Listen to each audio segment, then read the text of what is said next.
बिस्मिल्लाहिर्रहमानिर्रहीम, अस्सलाम वालेकुम। मेरा नाम सैयद फैसल शकील है। इमरान खान की पार्टी से लोग जो हैं पाकिस्तान के डेलीगेशन के साथ क्यों नहीं अमेरिका गए, जहां पे यूनाइटेड नेशंस के मेंबरान ममालिक को ब्रीफिंग दी जा रही है। इमरान खान और कश्मीर का क्या रिश्ता नाता है, क्योंकि इमरान खान वज़ीर आज़म थे जब मोदी सरकार ने 5 अगस्त 2019 को आर्टिकल 370, जिसके तहत कश्मीर का एक ख़ास स्टेटस, एक ऑटोनमस स्टेटस मोदी सरकार ने ख़त्म कर दिया था जम्मू और कश्मीर का। और उसके बाद जब चीन में इनके वजीर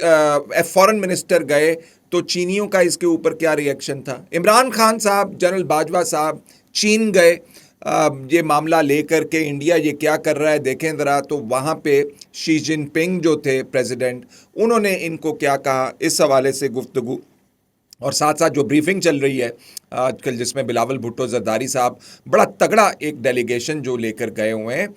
जिसमें शहरी रहमान साहिबा हैं, साबिक एम्बेसडर हैं यूनाइटेड स्टेट्स की, हिना रबानी खर साहिबा हैं, खुरम दस्तगीर साहब हैं, और दीगर जो फॉरेन ऑफिस के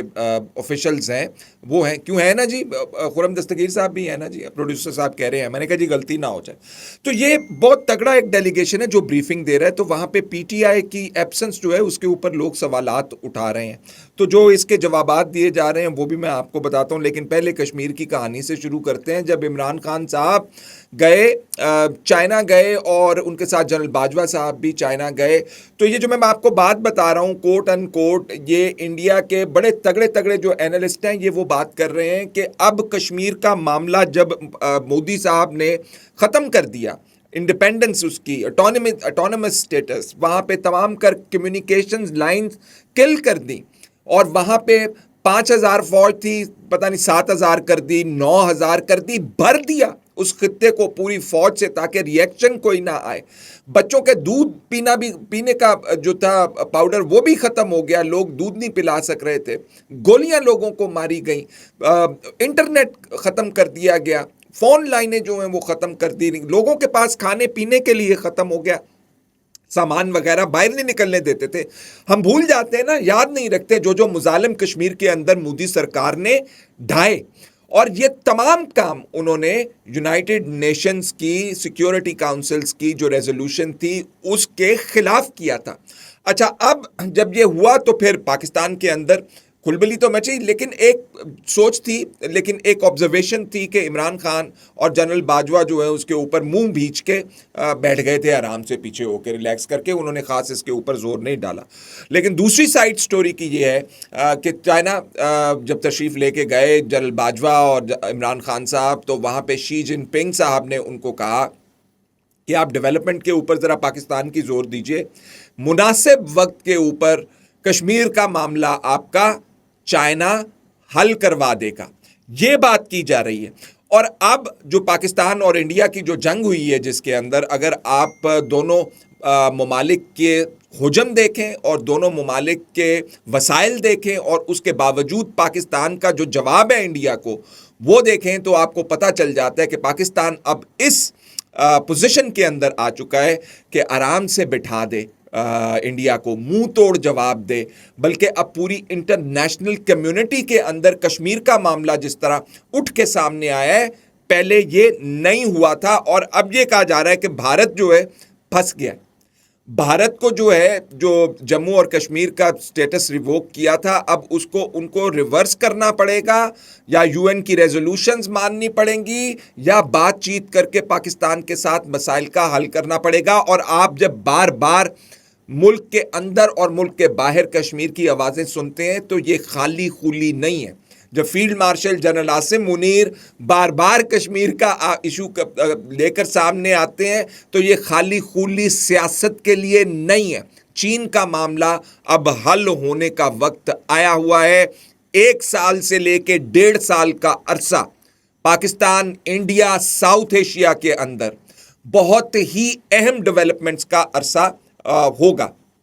तो इमरान खान साहब के हवाले से कि अब वो डेलीगेशन का हिस्सा नहीं है और पहले जो है वो खामोश होकर बैठ गए थे, तो आप इसको इस तनाजुर में देख लें कि चाइना ने उस वक्त जो पैगाम दिया था उसके मुताबिक इमरान खान और जनरल बाजवा शायद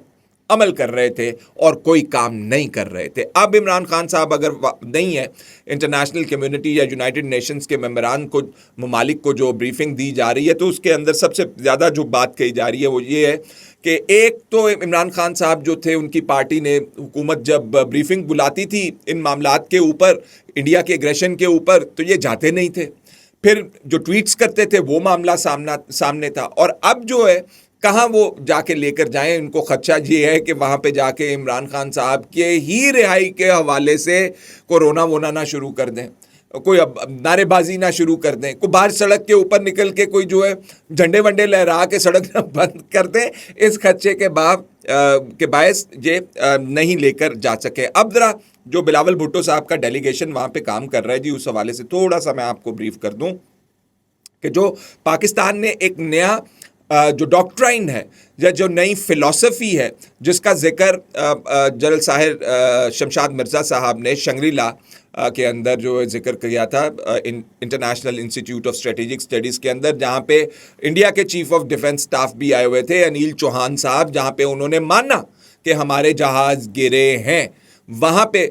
इसको पहली दफ़ा सुनने में ये बात आई थी कि दुनिया को अब कॉन्फ्लिक्ट मैनेजमेंट की बजाय कॉन्फ्लिक्ट रेजोल्यूशन की तरफ जाने जाएगा, यानी कि मसाइल को मैनेज नहीं करना हमने कि यार इसको इधर कर दो, इसको इधर कर दो, आप खामोश हो जाओ, आप चुप हो जाओ, आप पीछे की तरफ जाके बैठ जाओ, अभी इसके ऊपर बात ना करो, ये बात नहीं होगी। अब कॉन्फ्लिक्ट रेजोल्यूशन का टाइम है, यानी कि कश्मीर के मसले के हल का वक्त है। और जो ब्रीफिंग दी जा रही है उसमें जो जो बातें की जा रही हैं, इंडिया ने बगैर किसी सबूत दिए हुए हमला किया, इंडिया अपने आप को इस रीजन का सबसे बड़ा पहलवान समझता है और गुंडागर्दी करता है रीजन के अंदर, इंटरनेशनल कवानीन की पासदारी नहीं करता।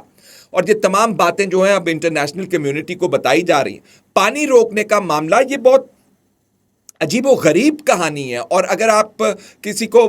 खबर देंगे कि जी एक मुल्क जो अपर राइपेरियन है, लोअर राइपेरियन का पानी जो है वो बंद करके बैठ गया इसलिए कि उसके मुल्क के अंदर एक वाकया हो गया जिसका उसके ऊपर सबूत नहीं, तो वो लोग जो है थू थू करेंगे कि ये क्या मुल्क है, ये क्या इस शख्स की ज़हनियत है मोदी की जो ये बातें कर रहा है। तो ये बहुत ही अजीबो गरीब किस्म की इनकी जो टैक्टिक्स हैं उसके हवाले से दुनिया को जो बताया जा रहा है, तो इंडिया को खिफ़त उठानी पड़ रही है, क्योंकि इनसे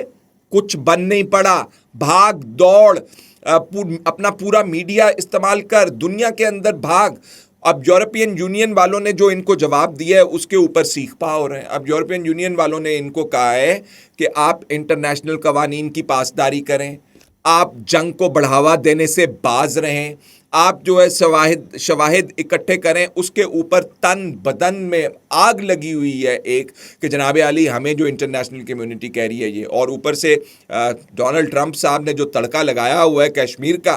तो अगर ये तड़का जारी रहा तो फिर मामलात और गड़बड़ हो जाएंगे। और last but not the least, जब मैं कहता हूँ कि चाइना जो है वो पाकिस्तान की कश्मीर के रेजोल्यूशन के मामले के ऊपर बड़ी मदद करेगा, ऑलरेडी बहुत बड़ी मदद है, ये भी बहुत बड़ी मदद है कि चाइना खड़ा होके एक कॉन्फ्लिक्ट के अंदर कहता है कि पाकिस्तान की खुद मुख्तारी, सालमियत हम सपोर्ट करेंगे, और डंके की चोट के ऊपर कहता है। और दूसरे मामलात ये हैं कि तिब्बत वाले मामलात के अंदर और इंडिया के नॉर्थ ईस्ट वाले मामलात के अंदर अक्साई चिन के हवाले से ये तमाम मामलात चाइना को भी मंजूर नहीं हैं, और ये मामलात सेटल होने हैं। और इस वक्त आ गया है, मोदी सरकार को आईना दिखा दिया गया है, अब उनको टेबल में आना है और इसके ऊपर बातचीत करनी है और मसले को हल करना है, और कोई इसके अलावा उनके पास ऑप्शन नहीं। फिलहाल इतना ही, इजाज़त दीजिए, अल्लाह हाफिज़।